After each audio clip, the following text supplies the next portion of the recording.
ఈ సంఘము ఆత్మానుసారంగా ఉన్నారా, శరీరానుసారంగా ఉన్నారా? పౌరుషులు ఆత్మానుసారంగా ఉన్నారా, శరీరానుసారంగా ఉన్నారా? వారు మేలు జరిగిందా, నష్టం జరిగిందా? కాబట్టి మనం మేలు పొందాలంటే ఆత్మానుసారంగా నడుచుకోవాలి.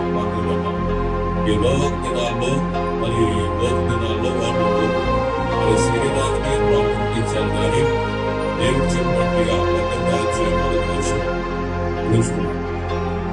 వాళ్ళు దేవుడిని విశ్వసించి ప్రార్థన చేయబట్టి అది ప్రార్థన చేయకుండా కనీసం భగవాన్ కూడా ప్రార్థన లేకుండా, కనీసం ఆదివారం కూడా ప్రార్థన లేకుండా శరీరానుసారంగా దేవుని యొక్క ఆజ్ఞలను ధిక్కరించి, దేవుని మాటను ధిక్కరించి, దేవుని పంపిస్తే, దేవుడు ఆరోగ్యం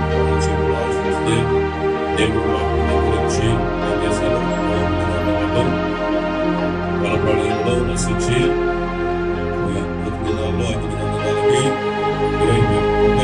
సూచిత దేవుడు పంపించాడు. కాబట్టి ఎందుకు చూసారంటే మనము అలాగున చేసి మనం నష్టం పోకూడదు. మనం దీవించుకోవడానికి ప్రార్థన చేసుకొని దేవుని మందిరానికి వెళ్ళి దేవుని వాటిని విని మనం ప్రార్థన చేసుకోవాలి. నేనే గురించి ప్రార్థన అంటే విసుగుపోకూడదు. పొద్దున్నే ఏం చేస్తారు?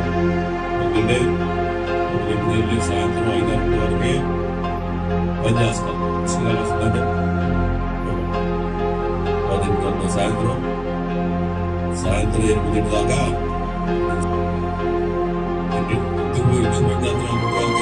కష్టపడి విద్యాలి సంపాదించాలి,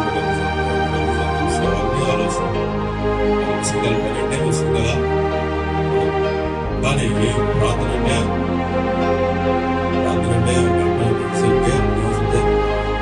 విసుగలచ్చు.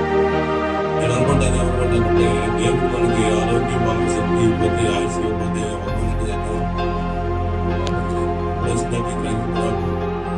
నేను వార్పడిసిపోతే మొదలు ప్రార్థన చేయలేమండి. ప్రార్థన చేయలేమంటారు.